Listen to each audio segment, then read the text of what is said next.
ஒண்ணும் இல்லைங்க, வட மாவட்டங்கள்ல போய் நீங்க சாதியை நல்லதுங்கிறீங்களா கெட்டதுங்கிறீங்களா அதை மட்டும் சொல்லுங்க. அது நல்லது கெட்டதுன்னா நான் சொல்ற அளவுக்கு மிகப்பெரிய ஆள் இல்ல. நீங்க இவ்வளவு நேரம் அவரை குற்றச்சாட்டு வைக்கிறது அவங்க வெறும் சாதியை வச்சு அரசியல் பண்றாங்கன்னு குற்றச்சாட்டு வைக்கிறீங்க. என்னுடைய கேள்வியை மட்டும் சொல்லிடுறேன். என்னுடைய கேள்வி என்னன்னா, அப்படி சாதியை அடிப்படையாக வச்சு அரசியல் பண்றது தப்புன்னா நீங்களும் உங்களுடைய மாவட்ட செயலாளர்கள் ஆகட்டும் உங்களுடைய வேட்பாளர்கள் ஆகட்டும் எல்லாத்தையுமே சாதி அடிப்படையில தான் நிறுத்துறீங்க. அது உங்களுக்கு என்ன கஷ்டம்? இந்த தொகுதியில ஒரு எஸ்சியில இருந்து ஒரு எம்பி கிடைச்சாருன்னா வலிக்குதா உங்களுக்கு? நீங்க பேசுற சமூக நீதிக்கு இன்னொரு எஸ்சி கேண்டிடேட்ல இருக்கக்கூடிய எம்பி கூட வந்தாருன்னா நல்லது தானே? அப்ப நீங்க எந்த இடத்துலயும் எஸ்சி எஸ்டி காரங்க வளர்ந்துடக்கூடாதுன்னு நினைக்கிறீங்களா? வெற்றி தான் எங்களுக்கு இலக்கு. கொள்கை எல்லாம் கிடையாது. கொள்கைங்கிறது 2ஆம் பட்சம் தான். அப்ப சரி, அப்ப உங்களுக்கு இது இப்ப நம்ம இனிமேல் ஒரு கேள்வி கேட்க வேண்டியது. எங்களுக்கு தேர்தல்ல ஜெயிக்கணும், அதுக்கு நாங்க என்ன வேணா பண்ணுவோம். எந்த கட்சியிலுமே அப்படி கிடையாது. திமுக மட்டும்தான் இந்த மாதிரியான ஒரு கேடுகட்ட வேலையை செய்கிறது. திமுக அப்படி இல்லை. அது ஜெயலலிதா அம்மாவோட அது போச்சு, எம்ஜிஆரோட போயிடுச்சு. யார் வேணாலும் எங்க நிப்பாட்டினாலும் ஜெயிக்கலாம். இப்ப அப்படி கிடையாது.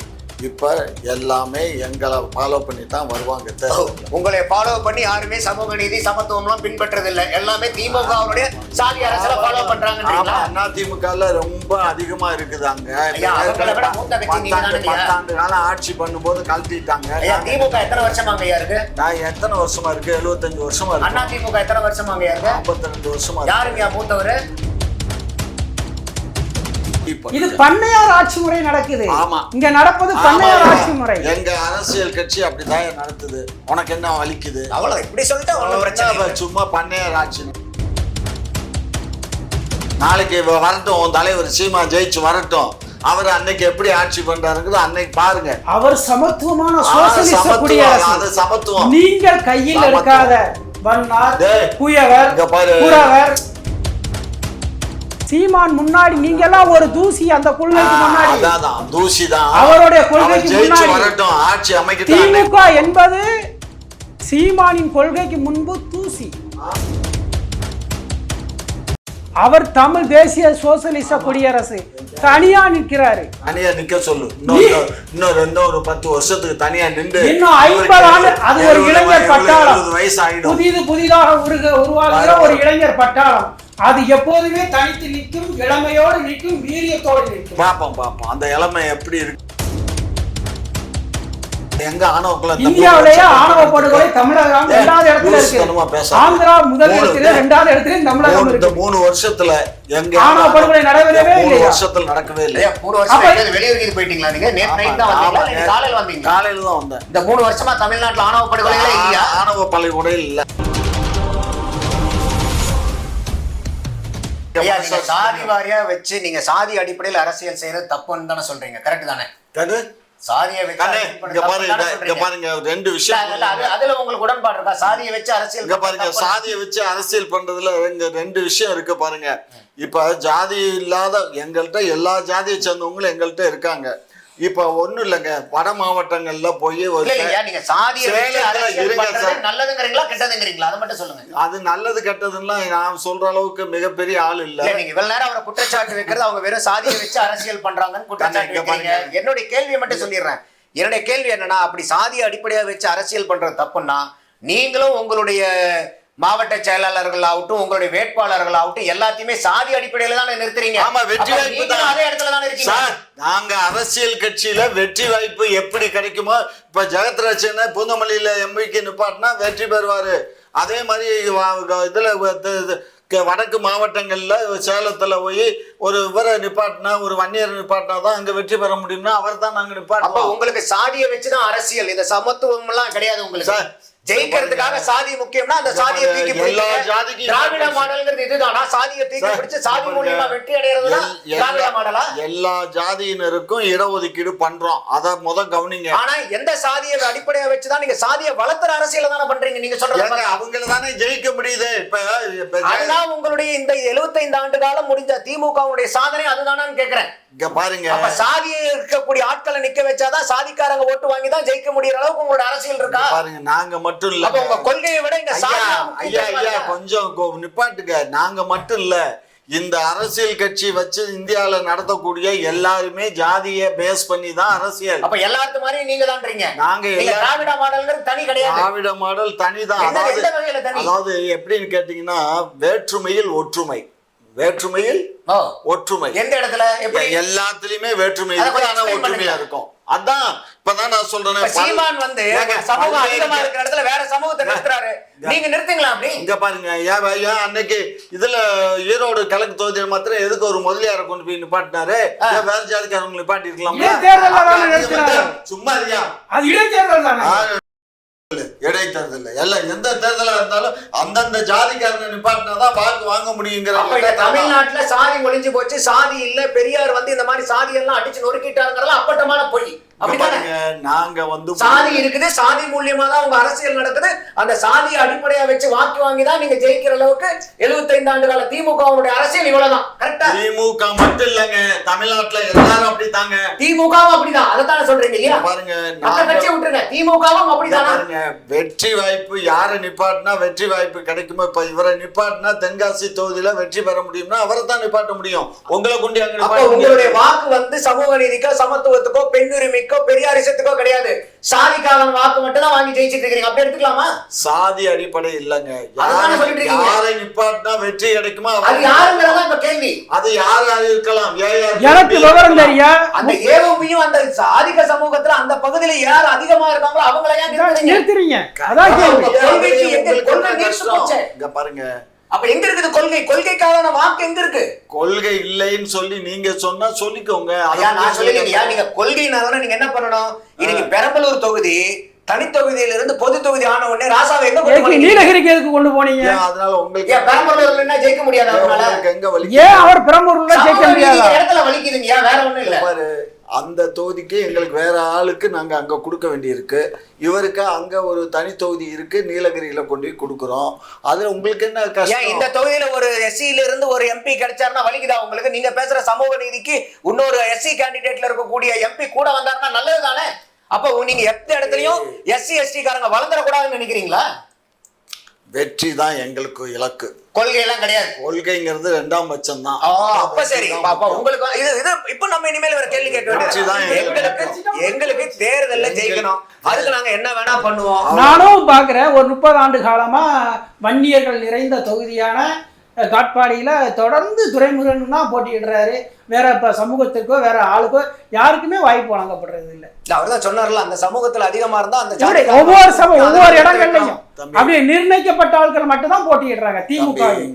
ஆனா இது அதிமுகவில் அப்படி கிடையாது, பிற எந்த கட்சியிலுமே அப்படி கிடையாது. திமுக மட்டும்தான் இந்த மாதிரியான ஒரு கேடுகட்ட வேலையை செய்கிறது. அதிமுக அப்படி இல்லை. அது ஜெயலலிதா அம்மாவோட அது போச்சு, எம்ஜிஆரோட போயிடுச்சு. யார் வேணாலும் எங்கே நிப்பாட்டினாலும் ஜெயிக்கலான்னு. இப்போ அப்படி கிடையாது. இப்போ எல்லாமே எங்களை ஃபாலோ பண்ணி தான் வருவாங்க.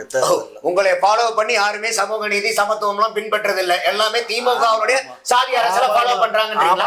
அதிமுக ரொம்ப அதிகமா இருக்குது. அங்க 10 ஆண்டு காலம் ஆட்சி பண்ணும்போது கழட்டிட்டாங்க. திமுக எத்தனை வருஷமாங்க இருக்கு? நான் எத்தனை வருஷமா இருக்கு? 75 வருஷமா இருக்கு. அதிமுக எத்தனை வருஷமாங்க இருக்கு? 52 வருஷமா. யாருங்க மூத்தவர்? மூத்தவர் இளையவர் என்னங்க இருக்கு? நேத்துக்கு வந்தாலும் மூத்தவர் தானுங்க வழி காமிக்கணும். நாங்க அதுதானே நாங்க இத்தனை வருஷம் 75 ஆண்டு கால பவள விழா கொண்டாடக்கூடிய கட்சிங்கிற பெருமை எதுக்கு? மத்த கட்சியை விட நாங்க வித்தியாசமா இருக்கிறோம், நாங்க தான் மத்தவங்களுக்கு எல்லாம் வழி காமிக்கிறோங்கிறதுல தானே இருக்கணும். அப்ப நல்வழியில காமிக்கணும். சாதி அரசியலுக்கு உண்டான வழியை காமிச்சுட்டு பாருங்க எல்லாரும் எங்களை பின்பற்றாங்கன்னா இது பெருமையா? நல்ல வழி காட்டாம இன்னும் கோண வழியை காட்டி இருக்கோம். இது நல்வழின்னு சொல்ல முடியாது இல்லையா? சமூக நீதி வழி, நேர்மையான வழி, ஒரு சோசியலிசம்னா இங்க ஆட்சி நடக்குது, குடியரசு ஆட்சி தான் நடக்குது. இது சோசியலிச ஆட்சி கிடையாது. அதுக்கு முடிவு இது பண்ணையார் ஆட்சி முறை நடக்குது. ஆமா, இங்க நடப்பது பண்ணையார் ஆட்சி முறை. எங்க அரசியல் கட்சி அப்படிதான் நடத்துது. உனக்கு என்ன வலிக்குது? அவ்வளவு இப்படி சொல்லிட்டு சும்மா பண்ணையார் ஆட்சி நடக்குதுன்ட்டு என்ன விளையாடுறியா? சும்மா அந்த வேலையெல்லாம் இங்க வச்சுக்காதீங்க. நாளைக்கு வரட்டும், உன் தலைவர் சீமா ஜெயிச்சு வரட்டும். அவர் அன்னைக்கு எப்படி ஆட்சி பண்றாருங்கிறது அன்னைக்கு பாருங்க. அவர் சமத்துவமான சோசியலிச குடியரசு. சமத்துவம் நீங்கள் கையில் எடுக்காத வண்ணார், குயவர், குறவர், வள்ளுவர் இந்த மாதிரி மிகவும் மிக மிக சமூகத்தில் பின்தங்கிய சமூகத்தினருக்கு கூட வாய்ப்பு கொடுத்திருக்கிறார் சீமான் முன்னாடி நீங்க எல்லாம் ஒரு தூசி அந்த கொள்கைக்கு முன்னாடி தூசிதான் அவருடைய கொள்கைக்கு முன்னாடி ஆட்சி அமைக்க திமுக என்பது சீமானின் கொள்கைக்கு முன்பு தூசி. அவர் எங்க மாநிலத்துல இருந்து தம்பி வந்தார், எங்கள்கிட்ட இருந்து போனதுதான் எங்க எச்சம். உங்க எச்சம் ஒரு நல்ல வழியை கடைபிடிக்கும் போது ஏன் வாத்தியார் சரியான வழியை கடைபிடிக்கும்? அதெல்லாம் நாங்க சரியா கடைபிடிப்போம். எங்களுக்கு நீங்க புத்தி சொல்ல வேண்டாம். 26 தேர்தல்ல வெற்றி இலக்க பாருங்க யார் அடைகிறோம்னு. அவ்வளவு கூட்டணி 70 ஆண்டு கால திமுக பாரம்பரியம். ஏன் இவ்வளவு கூட்டணி? சாதிய கட்சிகளை பிடித்துக் கொள்வது, மத கட்சிகளை பிடித்துக் கொள்வது, 2 தேசிய கட்சிகளை பிடித்துக் கொள்வது, இப்படி ஒரு அருவருப்பான ஒரு கூட்டணி தேவையா? அருவருப்பா? ஆமா. என்ன அது என்ன சாதி மதமும் சாதியா நிக்கிறவன் மதமா நிக்கிறவன். எது அருவருப்பு? உங்க சீமான் நடத்துறதுதான் அருவருப்பு. அவர் தமிழ் தேசிய சோசியலிச குடியரசு தனியா நிற்கிறாரு. தனியா நிக்க சொல்லு. இன்னொரு 10 வருஷத்துக்கு தனியா நின்று இன்னும் 50 ஆண்டு அது ஒரு இளைஞர் பட்டாளம். புதிதாக உருவாகிற ஒரு இளைஞர் பட்டாளம். அது எப்போதுமே தனித்து நிற்கும், இளமையோடு நிற்கும், வீரியத்தோடு நிற்கும். பாப்போம் அந்த இளமை எப்படி இருக்குதுன்னு இன்னொரு 10 ஆண்டுக்கு நீங்க சொல்லுங்க அவங்களுக்கு. இல்ல நமக்கு வந்து இப்ப நம்மளுடைய கம்பேரிசன் என்னன்னா, இப்ப சீமானுக்கும் திமுகவுக்கும் நம்ம கம்பேரிசன் வைக்கல. நம்ம கேட்கக்கூடிய கேள்வி என்னன்னா, நீங்க சொல்லக்கூடிய விஷயத்த, உங்களுடைய தத்துவங்களை, உங்களுடைய கொள்கைகளை நீங்களே பின்பற்றாம இந்த 75 ஆண்டு கால பவள விழா கொண்டாடக்கூடிய கட்சின்னு நீங்க பெருமை பேசிட்டு கடைசியில இன்னமும் வந்து எந்த சாதி அதிகமா இருக்கோ அந்த சமூகத்துல அந்த சாதிக்காரன் நாங்க கேண்டிடேட்டா நிக்க வச்சாதான் எங்களால வெற்றி பெற முடியும்னு நீங்க சொல்றீங்க. அப்பட்டமானா இந்த 75 ஆண்டு காலமாக நீங்க வளர்த்தின கொள்கை என்ன? மக்களுக்கு கொண்டு போய் சேர்த்த கோட்பாடுகள் என்ன? இன்னைக்கு சாதிங்கிற பேர காலனியில இருந்து நாங்க தூக்கிட்டோம். காலனி இனிமேல் இல்லைன்னா இதுதானா? சாதி ஒழிப்புங்கிறது இதுதானா? இப்ப காலனிங்கிற வார்த்தையை தூக்கிட்டா சாதி ஒழிஞ்சு போயிருமா? சாதிய ஒரு பக்கம் நீங்களே சொல்றீங்களே, நாங்க வந்து ஒரு அடுப்புல எப்படி விறகை முடிய வச்சுட்டு இருக்கிறீங்களோ அந்த மாதிரி அந்த தொகுதியில நாங்க வேட்பாளர்கள் அந்த சாதிக்காரங்களை நின்று ஜெயிக்க வச்சுக்கிட்டு இருக்கிறீங்களே. அப்ப எந்த இடத்துல உங்களுடைய சாதி ஒழிப்புங்கிறது எந்த இடத்துல இங்க செயல்பாட்டுல காமிக்கிறீங்கிறதா நம்மளுடைய குற்றச்சாட்டு இருக்கிறோம். சீமானை கூட நீங்க ஓரமா வச்சிருங்க. நீங்க சொல்றத செய்யறீங்களாங்கிறதா நம்மளுடைய கேள்வி. சாதி ஒழிப்புங்கிறது அதுல வந்துடாதுங்க. சாதி ஒழிப்பு அதுல ஒண்ணும் ஆகாது. எதுல வருங்கிறதா கேள்வி. கணவன் மனைவி அதுதான் ஆணும் பெண்ணும் ஒன்று சேர்றதுலதான் ஜாதி ஒழிப்பு வருமே தவிர பகுதியில வராது. நமக்கு எல்லாம் வருஷம் பூரா எல்லாத்துக்கும் கல்யாணம் நடந்துட்டு தானே இருக்கு. எங்க சாதி ஒழிஞ்சிருக்கு? யார் சொன்னா?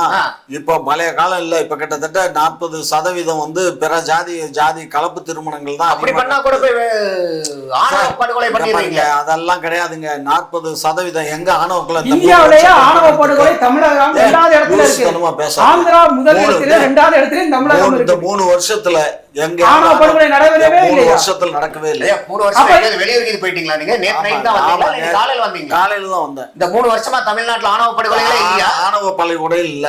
அப்ப சட்டசபையில ஐயா ஸ்டாலின் அவர்கள் பேசியது என்ன பேச சிறப்பு சட்டங்கள் ஏற்றப்படும். அது ஆமா, அது எதுக்குன்னா பெண்களை வந்து ஆணவ படுகொலைக்கு சிறப்பு சட்டம் ஏற்ற பாரு. அது வந்து ஒவ்வொரு குடும்பத்துக்கும் தகராறு வந்து அந்த தகராறுல தான் வருது. ஒரு சுயஜாதிக்காரங்களுக்குள்ளதான் அந்த வருது. ஆணவ ஜாதினா ஒரு ஜாதி பொண்ணு இன்னொரு ஜாதிக்காரனை கல்யாணம் பண்ணா தான் அதுல கொலை செஞ்சா அதுல படுக்கல. இது ஒரு ஜாதிக்குள்ளே ஒரு நாக்கியம் பொண்ணை கட்டினேன், அவன் அத்தை மகன், அவன் ஏழைப்பட்டவன் இருக்கான், கொத்தனார் வேலை பார்க்குறேன், கிருஷ்ணகிரியில் நடந்த ஆணவ கொலை அதுதான். அவன் கடைசியில பார்த்தா அவன் அத்தை மகன், அவனை லவ் பண்ணி கட்டினா அவன் அப்பனுக்கு பிடிக்கல. இதனால இதெல்லாம் வந்து ஆணவ கொலையில சேர ஒரே ஜாதிக்காரனுக்குள்ள கொலை பண்றது, கொள்ளையடிக்கிறது. இந்த பாரு, இதெல்லாம் வந்து ரொம்ப ரேரா தான் நடக்குது. நீ அந்த எடப்பாடி ஆட்சி காலத்திலையும் அம்மா ஆட்சி காலத்திலையும் எனக்கு ஒரே ஒரு கேள்வி, ஏன் இன்னைக்கு வந்து திமுகவுடைய கொள்கையை முன்னிறுத்தி ஜெயிக்க முடியாதுங்கிற அவநம்பிக்கை ஏன் உங்களுக்கு வந்து? கொள்கையை ஏன் நாங்க முன்னிறுத்தல? கொள்கையை தான் முன்னிறுத்தி கொள்கைக்கு பின்னாடி தான் நாங்க நிக்கிறோம். சாதியை உங்க கொள்கை வந்து சாதியை நிராகரிக்கதா சாதியை வளர்க்குதா? பாருங்க, நீங்க 2 விஷயங்க. ஜாதி ஒழிப்புங்கிறது வந்து தேர்தலில் மட்டும் நாங்க கேண்டிடேட்டை கொண்டு போய் அங்க போட்டா நாங்க ஜாதி ஒளிஞ்சிடாது. இப்போ நான் உங்க காரணத்துல உடன்படுறேன். அதை செய்யறதுனால மட்டுமே ஒளியாது, ஆனா அதை செய்யறதுனாலயும் ஒளியும் இல்ல. அதுவும் ஒரு தூண்டுதல் தானே. அது தூண்டுதல் இருக்கலாம். நாங்க ஜெயிக்கணும், ஆட்சி அமைக்கணும் இல்ல. அதாவது இப்ப இன்னைக்கு யாரு சாதியை ஒழிக்க முடியும்? உங்களால ஒழிக்க முடியுமா? என்னால ஒழிக்க முடியுமா? முதல்வர்னால ஒழிக்க முடியுமானா நம்மளை விட பொதுமக்களை விட முதல்வருக்கு அதிகாரமும் பலமும் ஆட்சி அதிகாரமும் இருக்கு. அவர் எதை வேணா சட்டம் போடலாம். ஆனா நீங்க சட்டத்தை இயற்றக்கூடிய ஆட்களையே சாதி பார்த்து தேர்ந்தெடுத்து கொண்டு வந்தீங்கன்னா சாதி பார்த்து தேர்ந்தெடுக்கக்கூடிய ஆட்சியாளர்கள் எப்படி சாதியை ஒழிப்பாங்க? அதுதான கேள்வி. இங்க அது ஒளியும் எப்படி ஒழியும்? அதைத்தான் நான் சொல்றேன். நீங்க சாதியை வளர்த்துக்கிட்டு இருக்கீங்க, ஒழிக்கிறதுக்கு உண்டான எந்த முயற்சியும் எடுக்கல. இப்ப மத்த கலப்பு திருமணத்தை கூட விடுங்க, இந்த மாதிரி மக்களால தேர்ந்தெடுக்கக்கூடிய மக்கள் பிரதிநிதிகளையே இன்னும் நீங்க சாதி அடிப்படையில நிறுத்தினாதான் நாங்க ஜெயிக்க முடியும், எங்களுக்கு வெற்றி தான் முக்கியம் போது நீங்க சாதி ஒழிப்பு உங்களுக்கு கொள்கையே அல்ல, வெற்றி மட்டும்தான் உங்களுடைய கொள்கை. அப்ப அந்த வெற்றிக்காக எதை வேணாலும் விலை கொடுக்கிற அளவுக்கு இந்த 75 ஆண்டு காலத்துல ஏன் இவ்வளவு நீர்த்து போனீங்கிறதா நம்மளுடைய கேள்வி. இங்க பாருங்க, சமதர்ம சமுதாயத்தை அமைப்பதுதான் எங்களுடைய நோக்கம். எப்படி சாதி பார்த்து ஜெயிக்க வச்சா? அதெல்லாம் அதுதான் சமதர்ம சமுதாயமா? ஆமா, படிப்படியா வரும். படிப்படியா என்னைக்கு? ஒரு 2000 ஆண்டுகளா 3000 ஆண்டுகளா இருந்த ஜாதிய பாகுபாடுகளை ஜாதிய இதை வந்து திடீர்னு ஒரு 75 ஆண்டுகள் ஆட்சிக்கு வந்த உடனே எல்லாத்தையும் மாத்தி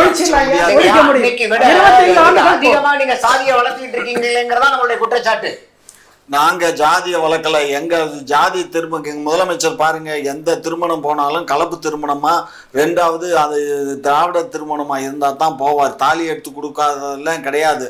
ஒருத்தர் மைக்ல பேசி இவரை அந்த மாதிரி கலப்பு திருமணம் பண்ணுவீங்களா தான் நாங்க கேண்டிடேட்டா நிறுத்த வைப்போம்னு ஏன் நிறுத்த மாட்டேங்கிறீங்க? சாதி ஒழிக்கிறதுக்கு இவ்வளவு தூரம் முன்னெடுப்பு எடுத்திருக்காங்க. அந்த மாதிரி குடும்பத்துல இருந்துதான் எங்களுக்கு வேட்பாளர் வேணும், எங்களுடைய கொள்கை இதுதான், தமிழகத்தை முன்னுக்கு கொண்டு வரணும், பெரியார் சொன்ன வார்த்தைகள் எல்லாம் நினைவாக்கணும்னா நாங்க இப்படிதான் நிறுத்தோம்னு அப்படியே போக மாட்டேங்கிறீங்க சார். அது ஒரு காலம் வரும். என்னைக்கு வருங்கிறதா கேள்வி. அது வரும். அதுக்கு நான் ஜோசிக்காரனா, இன்னும் எத்தனாம் தேதி வரும், இன்னைக்கு வரும், இப்ப குரு பயிற்சி ஆயிடுச்சு. அதுக்குண்டான நடவடிக்கை முன்னெடுப்புனாச்சும் ஏதாவது தெரியுதா? என்ன முன்னெடுப்பு நாங்க தான் எடுத்துட்டு இருக்கோமே. என்ன எடுத்திருக்கீங்க இது வரைக்கும்? எல்லாமே எடுத்திருக்கோங்க. நாங்க எடுக்கல. நடந்து முடிஞ்ச தேர்தல்ல எத்தனை எஸ்சி கேண்டிடேட் வந்து நீங்க பொது தொகுதியில நிறுத்திருக்கீங்க சொல்லுங்க. பொது தொகுதியில் நாங்க ஏங்க அவங்களுக்கு 45-46 தொகுதி இருக்கும்போது அப்புறம் எதுக்கு? அப்ப அதுக்கு மேல கொடுக்க கூடாது. அதுக்கு பொது தொகுதி நாங்க கொடுக்க கூடாதுங்கிறது நிர்ணயம் பண்றதுக்கு நீங்க யாருங்க? எங்க கட்சியில நீங்க நாட்டாம பண்ண வேண்டியது. அப்ப நீங்க எல்லாருக்குமே இந்த கேள்வி பாருங்க, பொதுமக்கள் நீங்க இருக்கீங்கல்ல, பொதுமக்கள் நீங்க ஒரு கேண்டிடேட் நிப்பாட்டி நீங்க ஜெயிக்கவீங்க போங்க. ஒரு பொது தொகுதி ஒரு அதான் திருப்பி நம்ம சொல்றோம். அப்ப இவங்க கொண்டு வந்து இவங்க நிறுத்திருக்கக்கூடிய நிலை என்னன்னா, இன்னைக்கு எந்த தொகுதியா இருந்தாலும் அந்த சாதிக்காரர்கள் அங்க இருக்கக்கூடிய அதிகபட்சமா இருக்கக்கூடிய சாதிக்காரங்களை நிறுத்தினாதான். அப்போ அதைத்தான் சொல்ல வர, இந்த 75 ஆண்டு காலமா நீங்க சாதி ஒழிப்புக்காக ஒண்ணும் பண்ணல, சாதி வளர்ப்பு இவங்க சொல்ற மாதிரி 2000-3000 ஆண்டுகளா இருந்ததை விட இந்த 75 ஆண்டு காலத்துல நீங்க வளர்த்துன இந்த சாதிக்கு உரம் போட்டு வளர்த்துனது துரிதமா வளர்த்திருக்கீங்கிறதா நம்மளுடைய குற்றச்சாட்டா வைக்க வேண்டிய கட்டாயத்துக்கு வரோம் நம்ம. ஆமா, அப்படிதான். அப்போ ஓகே. ஆமா, ரொம்ப தளர்ந்து பூத்து குலுங்குது, காய் காய்ச்சி கனியா. எங்க அரச குறை சொல்லக்கூடிய அளவுக்கு யாருக்கு இந்த சொல்றாரு, எந்த கொம்பனும் இதை குற்றம் சொல்ல முடியாது. ரொம்ப நாகரிகமா சொன்னீங்க, அவர் எந்த கொம்பனும் குறை சொல்ல முடியாது. எங்களுடைய ஆட்சி அதான் இப்ப இவ்வளவு நேரம் நம்ம பேசுனது புறமே மக்கள் கேட்கும் போதே நம்ம இந்த ஆட்சி எப்படிப்பட்ட ஆட்சியில நம்ம போயிட்டு இருக்கோங்கிறத மக்கள் தெளிவா புரிஞ்சுப்பாங்க. கண்டிப்பா புரியும். சாதிய கட்சிகளையும் மத கட்சிகளையும் அதிகமாக தங்களுடைய கூட்டணிகளை சேர்த்து வளர்த்து விட்டதே கருணாநிதி தான் என்கின்ற ஒரு குற்றச்சாட்டும் இருக்குது. அதுக்கு என்ன பதில் சொல்றீங்க? எதுல வச்சு அப்படி சொல்ற? 2001 சட்டப்பேரவை தேர்தலில் இங்கே சிதறி இருக்கிற புதிதாக உருவாகிய சாதிகளை கூட்டணியை சேர்த்தவர் ஸ்டாலின், கருணாநிதி அவர்கள். அன்றைய துணை முதல்வராக இருந்தார். யாரு? எந்த ஜாதி? எல்லா சாதி கட்சியும். எல்லா ஜாதி கட்சியும் ஒண்ணு சேர்த்தார்ல, அப்ப எல்லா ஜாதியும் ஒண்ணு சேருது இல்ல. அத புரிஞ்சுக்கோய்யா. சாதி கட்சி தானே அது, கட்சி சாதி கட்சி தானே. சொல்றேன், நான் திராவிட தெலுங்கர் முன்னேற்ற கழகம் வச்சு நடத்தினேன். நான் தெலுங்குக்காக நடத்தினே தவிர ஜாதிக்காக நடத்தலை. அதே மாதிரி கொங்கு பெல்ட்டில் அவங்க பண்ணுறாங்க. அதே எந்த மொழிக்காக பண்றாங்க? அவங்க ஈஸ்வரன் கட்சி எந்த மொழி சார்ந்தா? அவங்க தமிழ் மொழி சேர்ந்தது தான். அதுல மற்ற கட்சியெல்லாம் யாரும் தமிழ் மொழி இல்ல. அவங்க முழுக்க ஜாதி கட்சி இல்லையா? ஜாதி கட்சி தான்.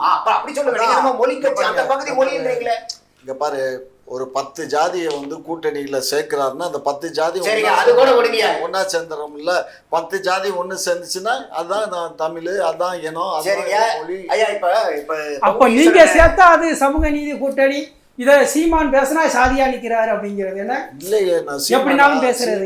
அந்த விதத்துல அப்படி பேசல. ஐயா ரைட். நீங்க இப்போ கொங்கு ஈஸ்வரனை சேர்த்தனன்றீங்க, 2019 தேர்தல்ல அவருக்கு 15 கோடி ரூபாய் காசு கொடுக்கப்பட்டது. அது எதுக்கு? நாங்கள் தேர்தல் செலவு கொடுக்குறோம். எத்தனை தொகுதி நின்னாங்க? அது எத்தனை 5 தொகுதியோ 4 தொகுதி. ஒரு தொகுதி நின்னாங்க, நாமக்கல்ல நின்னாங்க, ஒரே தொகுதி. அப்ப ஒரு தொகுதிக்கு 15 கோடி ரூபாய் செலவு பண்ணலாம்னு தேர்தல் கமிஷன் அங்கீகாரம் கொடுத்தது. தேர்தல் கமிஷன் இல்லைங்க, அவங்க கட்சியினுடைய இது இருக்குல்ல, எது இருக்கு? கட்சிக்கு நன்கொடை கொடுக்குறோம், அதிகாரப்பூர்வமா தானே கொடுத்துருக்கோம். அப்போ கட்சிக்கு நன்கொடை நான் கொடுக்கலாம், நீங்க கொடுக்கலாம், ஒரு கம்பெனி கொடுக்கலாம். ஆமா. ஒரு கட்சிக்கு இன்னொரு கட்சிக்கு காசு கொடுக்கணும், இது குத்தகை கெடுக்கிறதுன்னு பேரு. கட்சிக்கு நிதி கொடுக்கறது இல்ல. நாங்க இவங்க கம்யூனிஸ்டுகளுக்கு தான் கொடுத்தோம். ஆமா, சிபிஐக்கு 15 கோடி, சிபிஎம்க்கு 10 கோடி, ரொம்ப எடுத்து கொடுத்தது ரொம்ப நல்லது. அப்போ 2019 தேர்தல் செலவு அறிக்கை சமர்ப்பிக்கும் போது இந்த 3 கட்சிக்கு 40 கோடி ரூபாய் கொடுத்திருக்க வேண்டிய கட்டாயம் என்ன? சிபிஐ எத்தனை இடத்துல நிக்கிறாங்க? 2 தொகுதி. சிபிஎம் எத்தனை? 2 தொகுதி. கொங்கு ஈஸ்வரன் எத்தனை தொகுதி? ஒரே தொகுதி. அப்போ ஒரு தொகுதிக்கு 5 கோடி ரூபாய் 15 கோடி ரூபாய் செலவு பண்ண அனுமதிக்குதா பாருங்க. அப்போ உங்க கூட்டணி கொள்கை கூட்டணியும் கிடையாது, சமத்துவம் கூட்டணியும் கிடையாது. இது பண கூட்டணி, இது குத்தகை கூட்டணி. இது கட்சி ஆபீஸ் கட்டணும்னு கேக்குறாரு. அதுக்கு எலெக்ஷன்ல ஏன் கொடுக்குறீங்க? கட்சி நிதி தனியா ஆபீஸ் கொடுத்துட்டு போங்க. அது தொண்டர் ஏன் நாங்க கொடுக்க கூடாதா? அப்படி எதுவும் கொடுக்க கூடாது. எந்த ஒரு அரசியல் கட்சியும் இன்னொரு கட்சிக்கு எது கொடுக்குறீங்க நீங்க? அப்படி கொடுக்க கூடாதுன்னு ஒண்ணு சட்டம் இல்லை. எங்க இல்ல? அல்ல, யாருக்கு வேணாலும் எதை வேணாலும் சட்டப்படி. நாங்களும் ரிஜிஸ்டர்ட் பொலிட்டிக்கல் பார்ட்டி, அவங்களும் ரிஜிஸ்டர். அதைத்தான் சொல்ல வரேன். இப்ப நீங்க அப்படி கொடுக்குறீங்கன்னா என்ன அர்த்தம்னா, இப்ப நீங்க ஒரு கட்சியை நீங்க விலைக்கு வாங்குறது மாதிரி மக்கள் பார்க்க மாட்டாங்களா? அதை பார்த்துட்டு அப்ப நிக்கிற தொகுதி ஒரே தொகுதி. அது தேர்தல் கமிஷன் எவ்வளவு நிர்ணயிக்குது எம்பி செலவுக்கு? அதிகபட்சமா 75 லட்சமா என்னமோ நினைக்கிறேன் அந்த டைம்ல. அப்ப அந்த 75 லட்சம் ரூபாய் செலவு பண்ண வேண்டிய இடத்துல 15 கோடி ரூபாய் நீங்க கொடுக்குறீங்கன்னா 20 மடங்கு அதிகமா கொடுக்குறீங்கன்னா எந்த கணக்குல போய் வைக்கிறது? எதுல நீங்க போய் வைப்பீங்க? இத அதெல்லாம் நாங்க கணக்கு எழுதிக்குவோம். இன்கம் டாக்ஸ் அதான் இவங்க கணக்கு எழுதிப்பாங்க. நீங்க அப்போ நீங்க எந்த இடத்துல இது சமூக நீதி கூட்டணி, சமத்துவ கூட்டணி, கொள்கை கூட்டணிங்கிற பேச்சை பயன்படுத்தாது. எந்த தார்மீக உரிமையும் இல்ல. அது நாங்க பண்ணுவோம் சார், அது எங்களுக்கு தெரியும். நீங்க அதை பத்தி எல்லாம் நீங்க மக்களுக்கு தெரியறது பூரா உங்களுக்கு தெரியாம நீங்க அப்படியே போயிடுறீங்களேங்கிறதுக்காக தான் தெரிய வைக்க வேண்டிய கட்டாயங்கள் எல்லாம். நீங்க உங்களை மாதிரி ஆளுகள் எல்லாம் மக்களை தூண்டி விட்டு தான் பாக்குறீங்க. ஒரு ஊடகத்தின் வேலை, ஒரு நெறியாளர், ஒரு அரசியல் விமர்சகர்கள், திறனாய்வாளர்களின் வேலை தூண்டி விடுவதல்ல, மக்களுக்கு அறிவை சொல்வது, நம்ம என்ன பண்ணுவோம், நடவடிக்கைகளை சொல்வது. நாளைக்கு இதே வேற கட்சி ஆட்சியில் இருந்தா அந்த கட்சியை கேள்வி கேட்க போறோம்.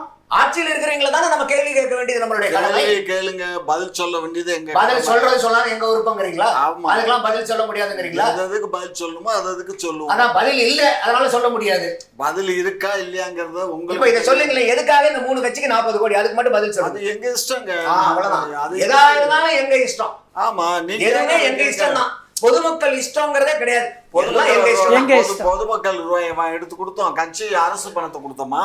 கட்சி பணத்தை தனியா கட்சிக்கு எவ்வளவு எப்படி வந்தது? கட்சிக்கு யாரு எப்படி யாரு கொடுத்தாங்க? இங்க பாருங்க, கட்சிக்கு யாரு கொடுக்குறா நிதி? இங்க பாரு, அது எங்க தொண்டன் கொடுக்குறான், எங்க கட்சி தொண்டன். அப்ப அது பொதுமக்களுடைய பணம் தானே, கட்சிக்காரங்களுடைய பணம் தானே, எங்க கட்சியினுடைய தொண்டர்கள் பணம். அப்ப அந்த பணத்தை தூக்கி நீங்க கொடுக்குறீங்க. அதை எங்க தொண்டர்களுக்கு ஏத்துக்கிட்டாங்கல்ல. என்னைக்கு சொன்னீங்க தொண்டர்கிட்ட நாங்க இந்த 3 கட்சிக்கு 40 கோடி ரூபாய் எதுல சொன்னீங்க? எப்படி விவாதம் நடத்தப்பட்டது? தொண்டர்கள்ட்ட வந்து நாங்க கேட்கறது அவசியமே கிடையாது. இல்ல, தொண்டை எங்களுக்கு கொடுத்துட்டான், அதோட அவங்க கணக்கு முடிஞ்சு போச்சு. அவ்வளவுதான். அவங்க கொடுத்துட்டாங்க, அவ்வளவுதான். அதுக்கப்புறம் மறந்துட வேண்டியது. அதுக்கப்புறம் கணக்கெல்லாம் கேட்க கூடாது. ஆமா, அவ்வளவுதான். சூப்பர். பல்வேறு விடயங்களை உடைத்து பேசிய ஐயா அவர்களுக்கும், மிக சிறந்த ஒரு அரசியல் வாதத்தை முன்னெடுத்து சென்ற அண்ணன் நந்தகுமார் அவர்களுக்கும் நன்றி.